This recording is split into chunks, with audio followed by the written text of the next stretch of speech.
In August of 1982, a company called Starpath created an accessory for the Atari 2600 that they named the Supercharger. This accessory added memory to the Atari and allowed it to play games stored on standard cassette tapes. This allowed gamers to play bigger and better games using the Supercharger. Today, we're going to look at this device as well as some of the other accessories created for the Atari 2600. As part of the discussion, we'll also look at the entire library of games created for it as well. So stick around and join us as we take today's trip down memory card lane.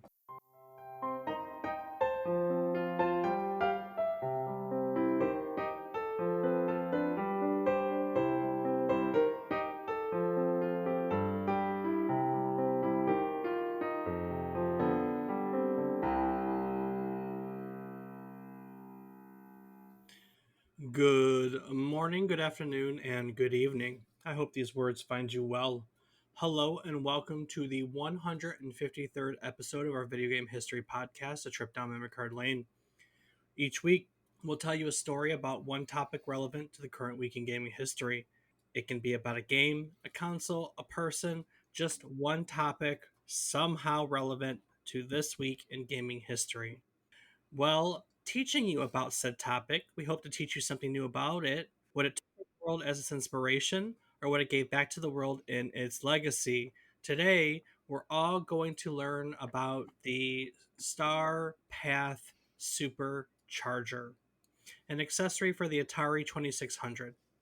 I'm David Casson, and as always, I'm joined by my co host who loves to supercharge things.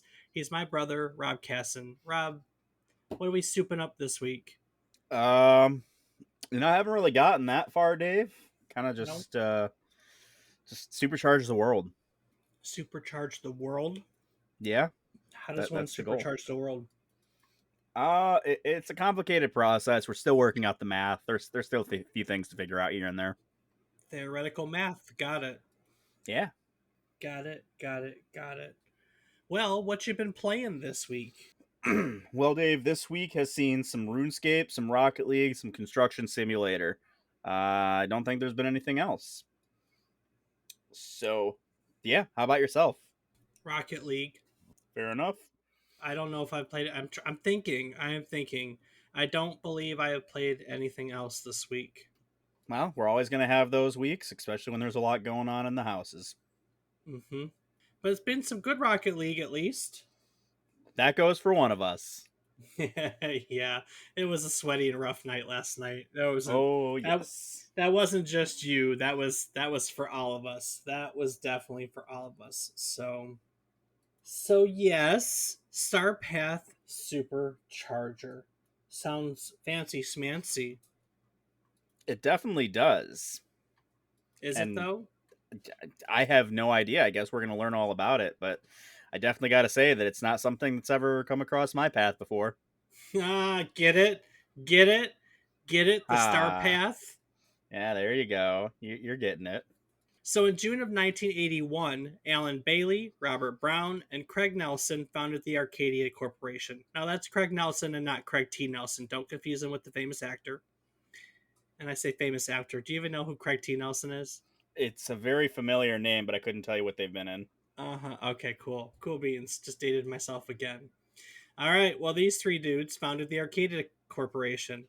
Shortly thereafter, the Emerson Radio Corporation released a video game console that they named the Emerson Arcadia 2001. It's like, a Space Odyssey deal. They wanted to be fancy schmancy. So the name Arcadia was a no go. Because of this, the trio of Alan, Robert, and Craig decided that they were going to rename their company Starpath. Don't know where Starpath came from, tried to figure it out. It's a cool name. Don't know what the meaning is. Wish I did. Maybe treading a path through the stars. We'll go with that. How's that sound? Sounds great to me.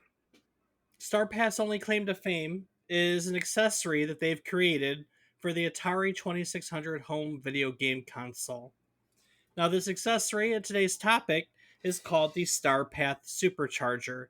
It is an expansion cartridge that allows players to play cassette based proprietary games on their Atari 2600.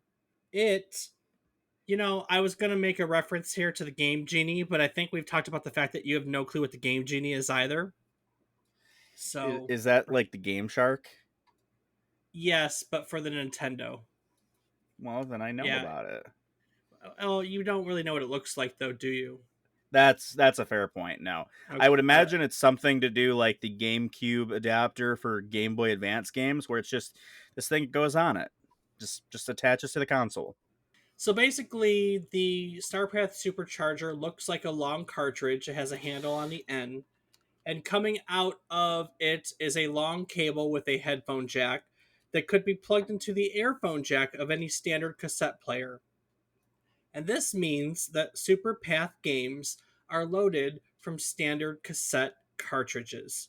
Now, it's not the first time we've discovered that there were video games played on cassettes. We know that some of the PCs did that earlier on. We covered that in the music episode. We learned that there were cassettes and records that contained video games on them. Remember that? Yeah, it was definitely an interesting thought. Something that still blows my mind now.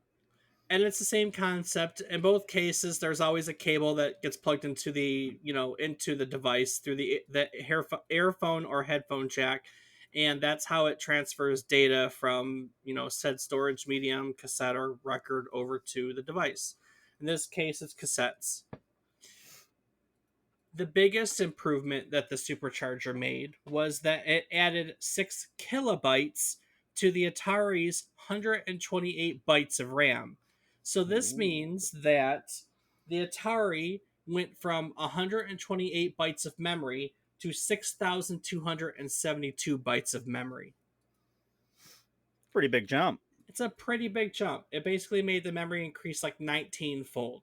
And this additional memory allowed for games that are made for the Supercharger to be larger and thus have better graphics. Also, adding to that, cassettes had higher capacities than the Atari cartridges, so this complemented that advantage. So there are a few other little things you should know about the Supercharger for those of you who like the technical dorky stuff.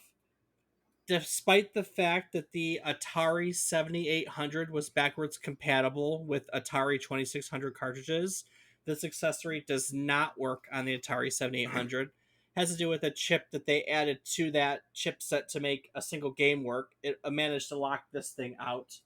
Oh, I that's know, neat. right? Yeah. Yep, yep, yep, yep, yep. Yeah, definitely. Definitely neat.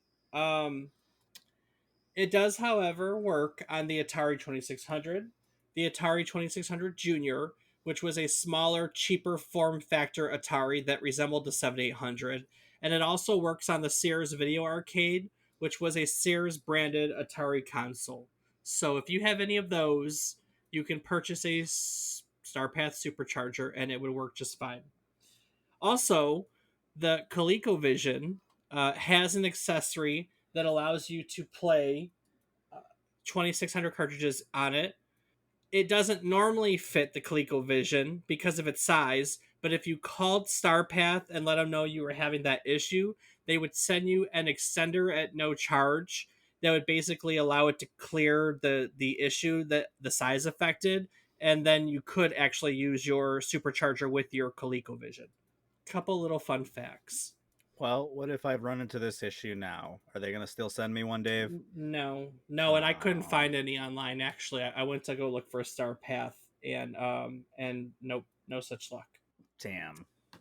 My ColecoVision will be without the Starpath forever. Yes, it will. It will absolutely be without it forever. Let's see. Let's give it one more college try. Star Path Supercharger. Um, And by the way, after looking up Craig T. Nelson, yes, I 100% know him. I just didn't know him by name. Damn it. yeah. All right. So eBay Star Path Supercharger. Here's $130. Oh, wow. Here's $200. Plenty of the games are all from like 25. Here's 6 of them for 120, so 20 bucks a piece. Phaser Patrol, $25. Yeah, so I mean, not terribly priced as a aftermarket type deal, but there's definitely oh, here's like a Starpath Supercharger in the entire library, and this guy thinks he's going to get 1,200 for all of it. Maybe. Wow. I mean, it is quite the collection to have all of it. Yeah, for sure. So I guess, there are some Phaser Patrol Supercharger bundle complete in big box, $300. So it's not impossible to get a Starpath Supercharger. Not impossible at all. So, yes. So the Supercharger connected to the Atari 2600, and then you'd connect it to any cassette player, and you'd buy these games that were cassettes, and you'd put the cassette in, hit play, and away you'd go. The Supercharger library were games that only worked in this way, and only the Supercharger games would work on the accessory. As far as I know, there were no other games made on a cassette for the Atari 2600 that worked in this way. So yeah, so let's look at the Supercharger library. There was a game called Phaser Patrol. Phaser Patrol was written by Dennis Caswell. It was the pack-in game for the Supercharger accessory, which came out in 1982.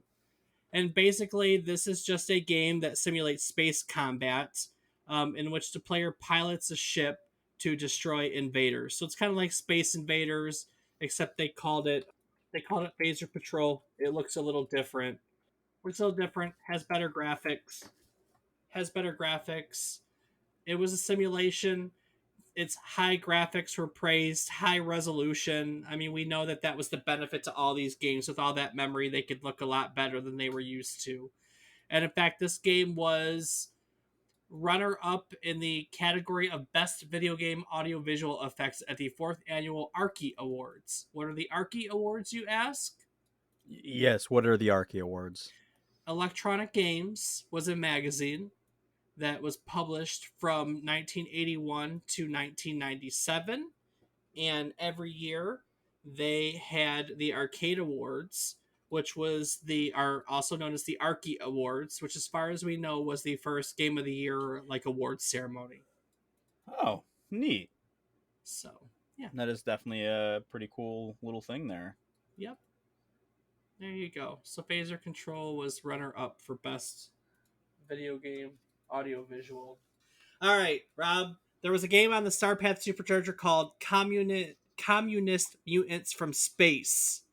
Why specifically communists? Why can't they just be mutants from space? Because in the 80s, Yeah, Red War. communists, yeah, The Red Scare. All right, that's a good point. it was called the Cold War, and you never had to live through it, so I'm not going to hold that against you.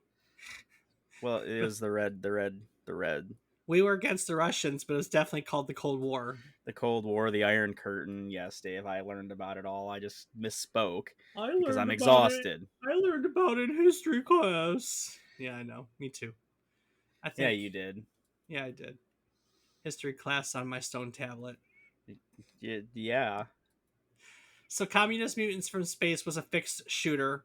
It was programmed by Stephen Landrum, specific to the Starpath accessory. It is a game that is similar to Galaxian. You start out with 3 reserve cannons, and the whole object is to destroy the mutant aliens and the mother creature. You've got like these mutants that hatch from moving eggs at the top of the screen, and the mother creature kind of replenishes them.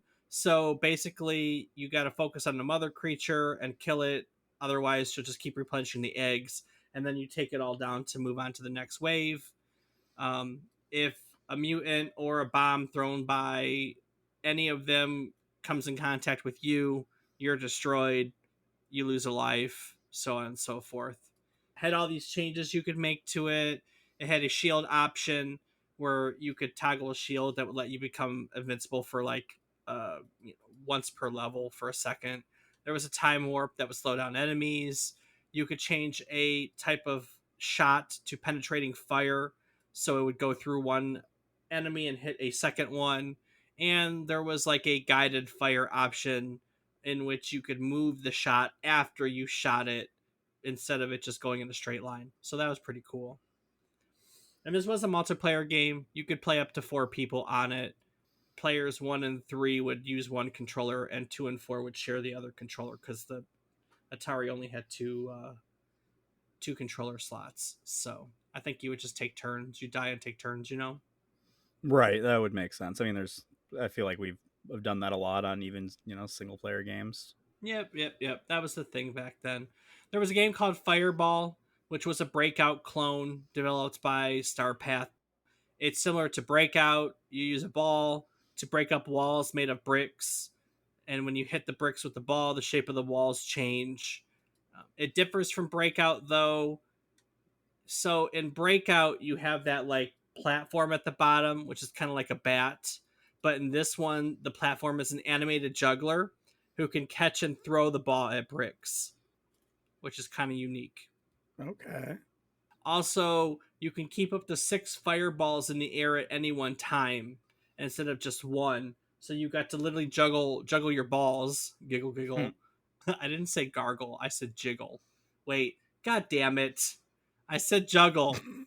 Oh my god. Woo-wee! Whee! And there were different modes of play. They were called Fire Trap, Knock a Block, Marching Blocks, Migrating Blocks, and Cascade. Just different modes and bricks and the way bricks and the balls interacted with one another, so on and so forth. So you had Fireball. You also had a game called Escape from the Mine Master. Ooh, I know. nifty. This one was also made by Starpath. The whole goal of the game was to solve a maze that was basically just a bunch of hallways and rooms.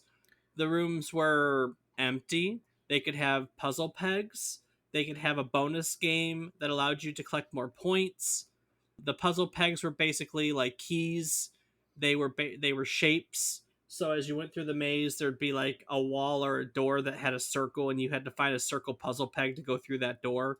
Essentially, what we turned into colored keys later on. You know, like Doom has colored keys, for Yeah. instance. Yep. This one just has puzzle pegs, so it's like trying to put a square peg through a round hole type deal. As the levels advance, as you go up in levels, the pegs start to appear more similar.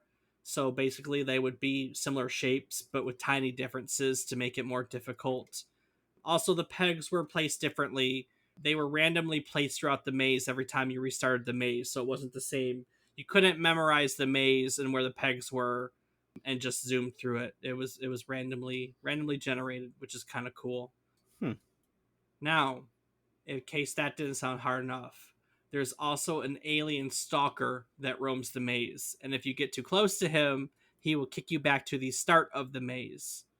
And basically, each maze had 2 parts. There was a safe part, and then there was a ladder part that you would be stalked by the creature. So initially, you were kind of safe. You can just go through, find the pegs, go through doors, and then the second part of the maze, you'd be stalked as you went through it. The creature kind of beeps. So as he gets closer, you can hear the beeping. Also, in some of the more higher levels, there were like squares that would slide out of the wall that could crush you. Higher mazes also had one-way doors that would force you to go a different route. So there were different ways that they did it. It was basically a 2D maze game. It was played on 6 levels.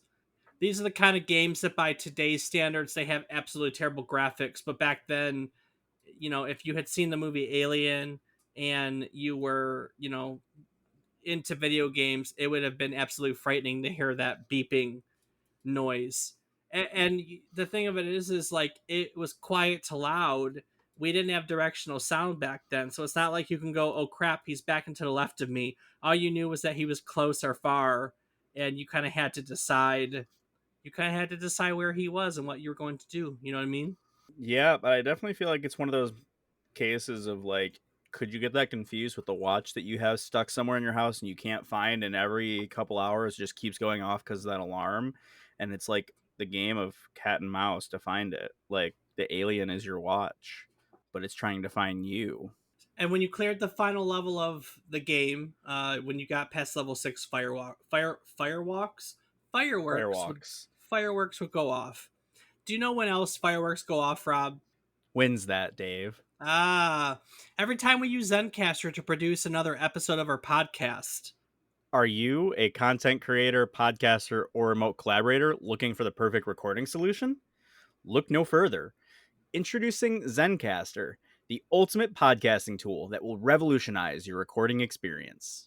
Zencaster brings simplicity and efficiency to your podcasting workflow.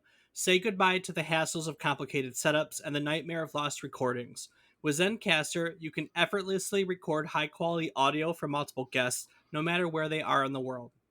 Yeah, like I'm in the Midwest. And I'm recording 1,000 miles south from him. With Zencaster's remote recording feature, you get crystal clear audio with automatic local backups.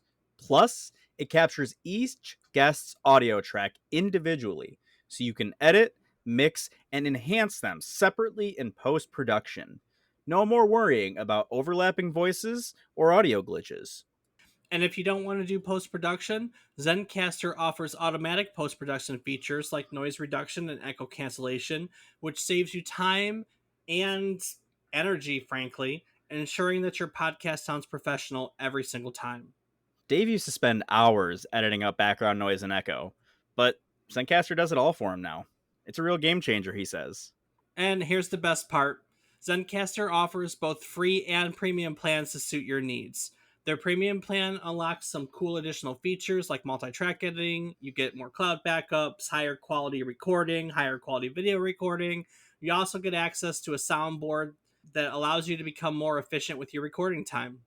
Join thousands of content creators who trust Zencaster for seamless remote recording and professional quality podcasts. So, if you're interested in getting all the bells and whistles and you're looking to sign up for a premium plan, we've got a special offer for you.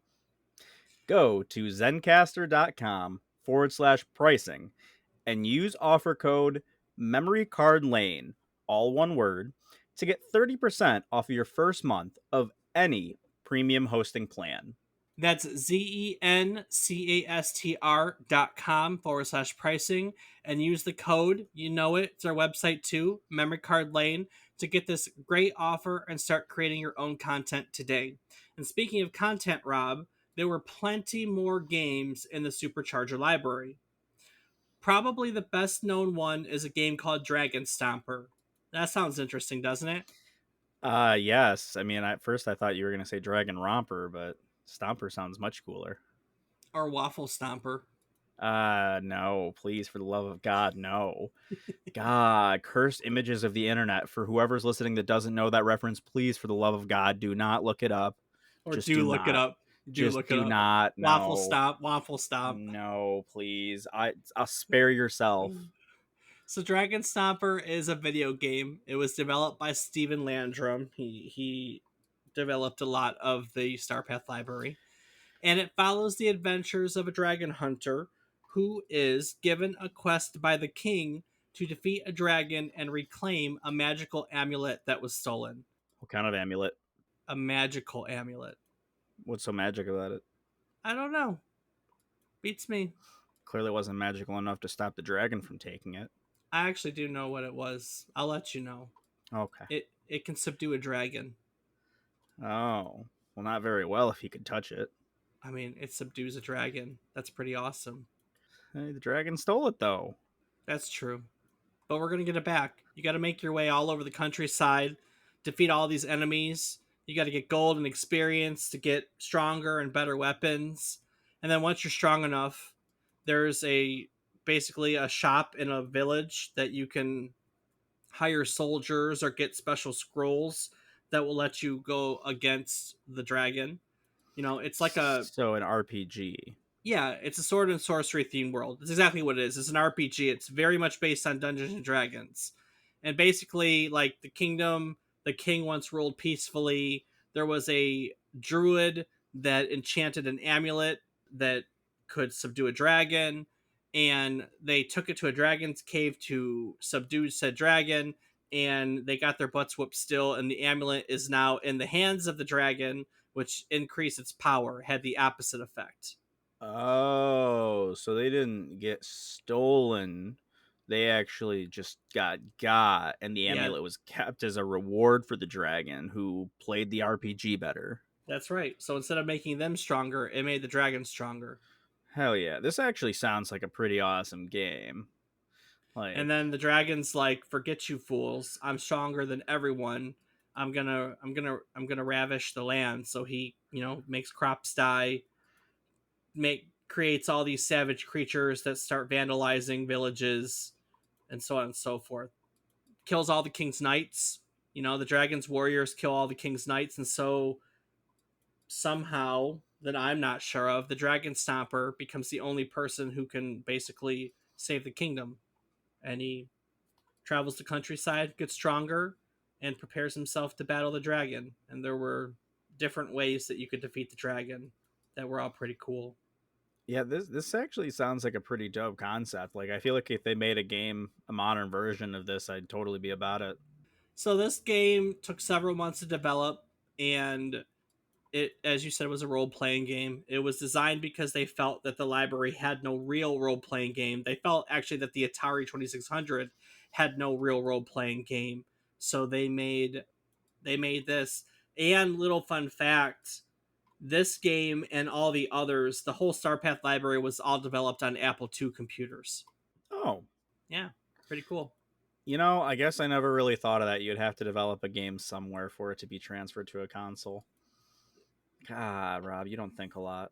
Well, we still do that to this day, pretty That's much. exactly it, Dave. It makes perfect sense when I think about it now, but like that had to always have been the case. I mean, I guess not It always. You technically was. could develop a game from the console somehow.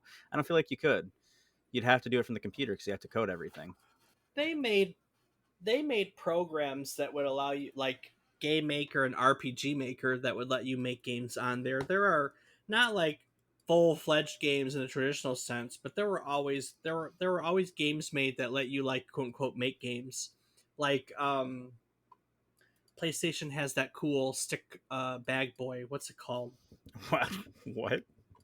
Stick No, bag boy. yeah, where you can make your own levels and stuff like that. It's a series. What's it called? It's a PlayStation specific series. Well, that would be the problem, Dave. Is I don't know very many. Is it no, Little Planet? Yeah, yeah, Little Big Planet or something like that. Yeah, you got it. Okay. Yeah, yeah, yeah. There's always going to be games like that where people, have level makers and character makers and stuff to make your own version of the game. But yes, in general, to lay down a game, you're going to have to, typically you use a computer in some way, shape, or form. So we did an episode once on Frogger, and we talked about how Frogger has pretty much been ported over to absolutely everything. For those of you that don't know, Frogger came out in 1981. It was an action arcade game developed by Konami. Sega manufactured it. Sega Gremlin over here in North America. And you basically have to take your frog and you have to cross a busy road and a hazardous river to get where you need to go. And Frogger got 1,000,001 ports, and one of the ports for Frogger was actually on the Starpath Supercharger. There is a cassette version of Frogger. I'm still waiting for the toaster edition. I know. We'll get there. There was a Party Mix. Party Mix was a collection of multiplayer games that was developed and published in 1983 for this. There were 5 titles in the Party Mix. I couldn't really find much information on them, but they were Boppa Buggy, Tug of War, Wizard's Keep, Down the Line, uh, and Hand Car was the last one. So, did you also have to play these ones in a back and forth fashion? Probably. That's a great question. My guess is yes, just because of the way it was. Just because of the way it was, but I'm not entirely sure. Or maybe it was 2-player only. Or I don't know. That's fascinating. Beats me. I would really like to bop a buggy now. Boppa Buggy, Boppa Buggy, Boppa Buggy. Bop a booey. God damn it! I get it. Yep, Yep. same reference. So there were a couple other games. So there were 10 games in the initial library. That was 8 of them, 6 of them, 7 of them. Let's see. There were a couple that don't really have much information on them. There's a game called Suicide Mission. There's a Oh, game called Killer Satellites, and there is oh, a game called Rabbit Transit, which don't is don't probably just a rabbit ported version of Frogger. yeah, I don't know. So there's definitely that. Starpath didn't last very long. At some point, the company declared bankruptcy, basically, and I mean they discontinued it, declared bankruptcy of 1984. So there were actually a couple games that you could only get after that by mail that the developers still had available. Made a few copies of them, and you could get them through mail order. One of them was called the Sword of Saros. It was an action adventure game, like I said, they only sold a few copies, and basically your objective was to explore an evil wizard's maze-like dungeon to find the pieces of the Sword of Saros. The wizard would send bats to find the player. When successful, the wizard teleports to the player's location and he sends waves of skeletons to attack you. Hmm. Find the pieces of the sword. There's one other mail order game called Survival Island that I couldn't find very much about. It basically looks like you're swimming through water to an island in the distance, and there are like sharks and stuff in the water coming to get you. On top of that, there were a few prototypes that we know of that we don't know much about. There's a game called Sweat, the decathlon game, that would later become one of the summer games. Do you remember like the um Nintendo game called Summer Games at all? Was that the like Olympic based game that we had the trackpad for? No, That was it track and field. Never this mind. is this one would have like pole vault, platform diving, sprinting, gymnastics, freestyle swimming, and skeet shooting. Whoa. No, I just remember the track and field. Yeah. Summer Games was a basically I remember it for I don't remember it for NES. It never came on the NES. It was for the Commodore 64, Atari 2600. Maybe I remember it as an Atari title. Atari 8-bit, Atari XT Master System, which we learned about in a recent episode. Sega all the way, and ZX Spectrum. So it is an Olympics based thing, kind of sorta. They called it the Epics Games because there were no official Olympic licensing in place. They couldn't get official licensing, and they basically had those games: skeet shooting, freestyle swimming, gymnastics, all that fun stuff. The inspiration for that came from this. It came from a Starpath game called Sweat, the decathlon game. There's also one other prototype called Going Up. That's all I know. It's definitely an interesting thing. Honestly, some of these games sound pretty freaking dope, and I would love to try them. Obviously, I'm not gonna go buy a supercharger just to do that, Well, but you're in luck because the complete library of games, including the prototypes, were also released on an audio CD called Stella Gets a New Brain by the Cyberpunks. There are two you're releases. They're both sanctioned by Atari and Bridgestone Multimedia, which is the company that now obtains the rights to the Starpath library. And basically, on these CDs, you can find a way to connect it and make it work. Also, I said there were two releases. The first one was just the library, and the second one had a few like homebrew stuff added to it. and this is obtainable in what way? I have no clue. Oh, okay. It's an audio CD licensed by a band, which is That's kind of. what okay. I'm glad to know that it was a band because I heard the name and I'm like, what the fuck is this? So you mentioned that Starpath also went out of business. Was all that they produced this accessory and some games? This is it. Wow, that kind of sucks. I mean, I mean, yeah. they put this out. The Starpath came out in 1982, and the whole industry crashed in 1983. They they tried to shop it around, see if they could like make it work for PCs, stuff like that, but none of it actually took. None of it actually No, took. I mean, I'm not knocking them. Obviously, they tried doing what they wanted and it just didn't work out. Yep. Obviously, the market changed in '83, but it just kind of sucky, you know. Like, who knows? This is actually a pretty cool concept for it in the time, and who knows what if this company wouldn't have gone under if the industry hadn't done what it did, where they could have gone, and how would that affect what we have now? Rob, there were some other. I tried looking up other accessories for the Atari 2600, and it's mostly different controllers that you could buy. So there was one called the Joyboard. It was sold with a skiing game called Mogul Maniac. Basically it was a platform that you controlled. You would stand on it and you would lean left or right, and your skiing character would move to the left or to the right. Okay, kind of neat. There was one called the Foot Craze. It was sold with a game called Video Jogger and also with a game called Video Reflex. Basically, it's the spiritual precursor to the Nintendo Power Pad, which we know of and we've talked about before. So it was a pad that you could run on. These were running games, and like in every system, there's always an attempt to promote physical activity while gaming, and that was the Atari 2600 promote one. There was a controller called the Flight Commander. The Milton Bradley made it. It was packaged with a game called Spitfire Attack. Basically, it was an elaborate joystick that was meant to look like a fighter plane gun mount. And while it looked very fancy, it didn't function any differently than a normal controller.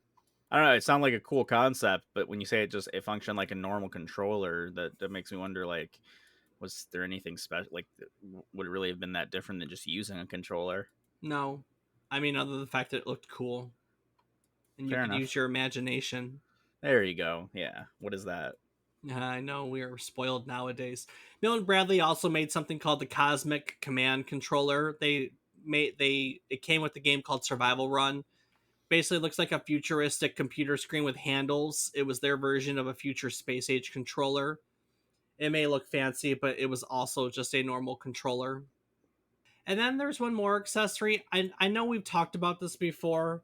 In fact, I think we talked about this when we did the episode on the Satellaview, the satellite add-on for the Super Nintendo was the Satellaview. Wasn't that it? Was it Super Nintendo? I You think ask me like I remember. You're the rememberer guy, Dave. I don't know. But we talked about this before. Now that we're focusing on accessories, let's talk about it in the context of accessories for Atari 2600. There was a modem add-on for the Atari 2600. It was given to you as part of something called the GameLine service. Do you remember the GameLine service at all? I remember it by name, but like that was Yeah. yeah. So GameLine was a dial-up game distribution service that was made for the Atari 2600. And basically, in 1983, there was a cable pioneer called William von Meister, and he was looking for a way to use his modern transmission technology um, to do something with it. He had acquired it in an attempt to create a company that would be able to send music through cable lines. He had all sorts of legal issues with licensing and stuff like that. And so all the cable providers basically said, no thanks, we don't want to have anything to do with this. And, so he spent all this money on this technology. And then once the music thing fell through, he's like, well, what the heck am I going to use this for? I have a delivery tool now and no content. So what he did was he converted this, variable speed adaptive modern modem technology that he had acquired to allow people to download games from servers into their households. And so there was a modem you could buy and you could pay for a subscription service and pay fees for the games that allowed you to dial into the servers and then you could download games to your GameLine modules. Now, the problem with technology back then is memory wasn't the greatest, so each game would work for about 10 times and then you'd have to reconnect to GameLine again and download it again to keep playing it. And yeah, Yeah, that I do remember that now. basically you had this proprietary modem and storage cartridge. The storage cartridge is where the games would get downloaded to, and you would be able to download. Basically, you download games over a telephone line. It the cartridge had 8 kilobytes of RAM, so that's where your game was stored. It was a 1200 bits per second modem. Probably have no clue what I'm talking about, but that was decent for the time. And it looked like an oversized silver Atari cartridge. It had a phone jack on the side that would allow you to connect into the phone line and link into the GameLine service.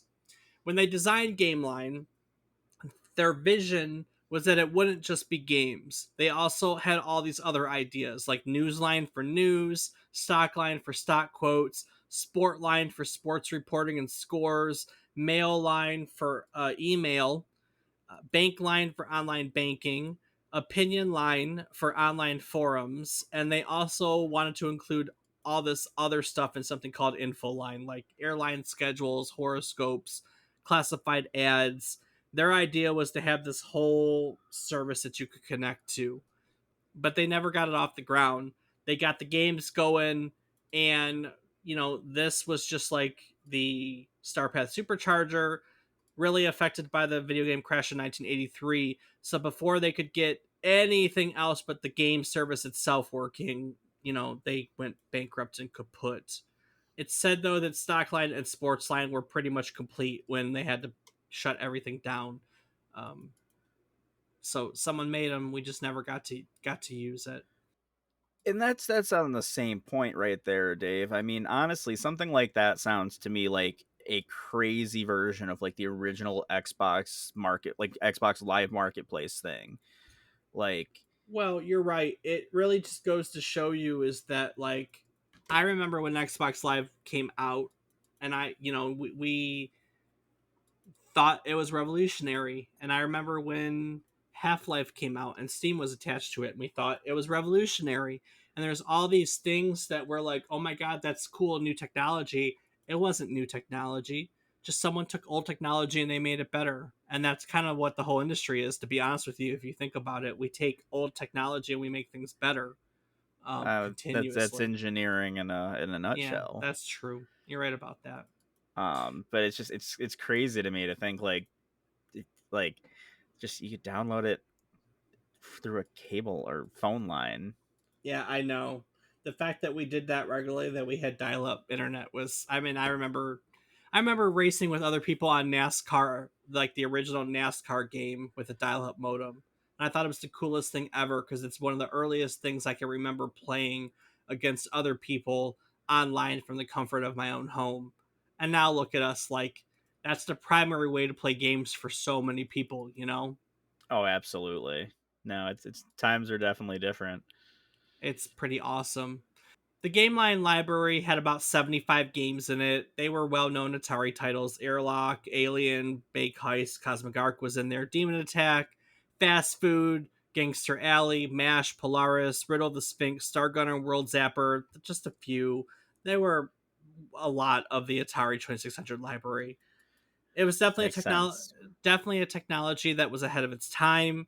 It wasn't very popular though because it was expensive.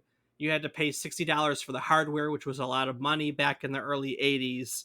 $15 for a membership fee, and then you also had to pay $1 per game every time you downloaded it. Like I said, you could only play it 10 times, and you had to re-download it for another dollar.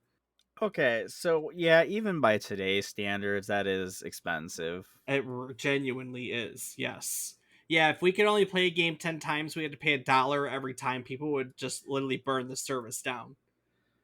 Oh yeah, no, it would not. That would not happen today. That I could, yeah, it's I could see why it wasn't that popular, So the which game is line, unfortunate. I know, I agree. The game line library and service itself isn't very significant. If you'll recall from the last episode, I was talking about it. It's what happened to it afterwards that makes game line more significant. The company that developed and operated GameLine was a company called Control Video Corporation, or CVC. Like I said, they fell to the wayside during the video game crash in 1983. Even though GameLine was discontinued, the investors and the founding members of CVC went on to start a new company that would continue to use the technological infrastructure they had built for the GameLine service. This company was called Quantum Computer Services. It was created by Steve Case, among others, and they created a service called the Quantum Link, which would link together Commodore 64 and Commodore 128 users, offered many of the same services for the Commodore that they made for the Atari game line and more. They got some of the other stuff to work, like the stock line and sports line. The Quantum Link had a lot of this stuff. Now, what's most significant, why Game Line and CVC and Quantum Computer Services is historically relevant, is because in October of 1991, Quantum Computer Services became America Online, What? which, as we know, pretty much revolutionized the internet. Very successful during the 1990s. Bought by Time Warner in 2001, but was spun off a few years later. Still exists today. I know people that still have AOL email addresses, and it makes me Oh chuckle every my time they give them to goodness. me. But yeah, it's really kind of fascinating that this Atari 2600 dial-up service, the technological infrastructure that they designed to offer that Uh, service, would eventually become yeah. America Online. Which, when you really stop and look at the vision of that, Mm-hmm. it just makes perfect sense. So yeah, they never stopped development. They just kept continually improving it until they made it work. That is 100% true. Yeah, Absolutely true. that's insane. Like, just yeah, that's one of those cases you can definitely see beginning vision and how it plays out. Like, it's pretty fucking sweet. Yeah. So the GameLine service is important for historical reasons, so don't forget about it. And there were a few other odds and ends for accessories. You know, you could buy a like little rapid fire module that you'd put over the button on the joystick, and it would rapidly press the button on your joystick. You know, Nice. so there were like third party things like that. And there were third party controllers, some fun licensed one. There's a Bluetron joystick out there somewhere. So there were some odds and ends, but the Starpath and the GameLine were kind of the two significant ones. Neither one was entirely popular. They were expensive for their time and just didn't offer much, you know, but they existed, and that's that. That is that. What else existed was the games that were on it. You know, we talked about Frogger, and what else did we talk about? There are a couple other games that we covered today. We've done episodes on these. You know, you can find out more about the Atari. You can find out more about Frogger by going to check out our episodes on some of these topics in our archives. And of course, if you want to go through our archives, you can do so by going to our website at www.memorycardlane.com. Rob, what else can people find on our website? Well, Dave, you can find a calendar of our upcoming episodes. Maybe provide us with some insight that you might have, or just tell us your general feelings about a game. You can find links to several of our little community gathering places. We have a Patreon. We also have a Discord channel where you can come hang out with Dave and I, talk about what you think is cool, what you think is dumb, and just generally hang out. And you can also find links to our social medias. I am on several platforms as Rob underscore O underscore Raptor and Dave. I can be found on various platforms as David is wrong. Also, like to point out that our Patreon, for $1 or $2 a month, you can support this podcast on our Patreon. We have been posting unedited as well as ad-free episodes of each podcast episode on the Patreon weekly. So there are things available to you for the low dollar amount of a dollar. Each week, we'll tell you the story about one topic relevant to the current week in gaming history. While doing so, we hope to teach you something new about the topic, what it took from the world as its inspiration, or what it gave back to the world in its legacy. Today, we learned all about the Starpath Supercharger, its library, and some other accessories for the Atari 2600. Each week, while we do our research and outline these episodes to teach you about it, we always learn things. It's a great cycle because when you teach people things, you always learn new things in yourself. In recognition of this teaching and learning cycle, we like to go roundtable and talk about our takeaways for each episode. So, Rob, starting with you, what did you learn today? Well, today was again one of those episodes where I learned just about every damn thing we had to talk about. Um, I never knew about the Supercharger. I know very little about the Atari 2600. Um, a lot of knowledge at once. But I do think the Supercharger is a really cool thing. I think it's just a crazy concept and it really shouldn't be, but it's all just data. But it's still a crazy concept to me, being that it's such old technology, and I never like lived through when it was popular and things.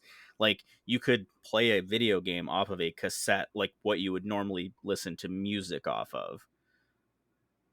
Like, it's just such a weird thought to me.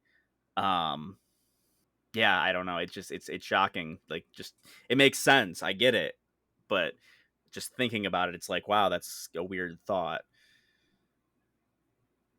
And True. then the other thing that I think is really fantastic about this is GameLine into America Online. I mean, for any of us that were growing up in the early days of the internet, or at least, well, I shouldn't say early internet, but like big social media and things, AOL is where it was at.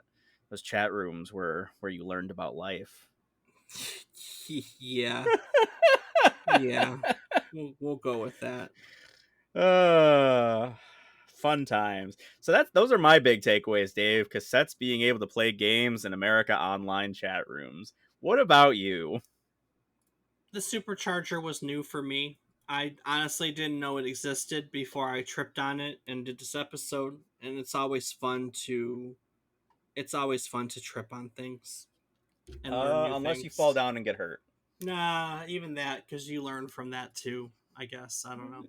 What do you learn from just tripping? Like, Not to step there and do that again. oh yeah, just Other do better. Otherwise it hurts. Do better. Do better, yeah. So I mean, it's fun. This was all new to me. Learning that there was a whole library of games out there, that could only be played with the accessory. Learning that there was a device that made the Atari's memory increase 19-fold and everything that they Yeah, did with it. that is So pretty freaking incredible too. yeah, no, this was good. This was fun. This is a whole bunch of games I had never heard of before, which is it's always weird to me to find that. Like with these old systems, I kind of been doing this long enough that I feel like I know a lot of their libraries. So to find a whole library of games that I didn't know existed is just interesting. I love it. I mean, I love doing this every week. So Yeah, no, absolutely.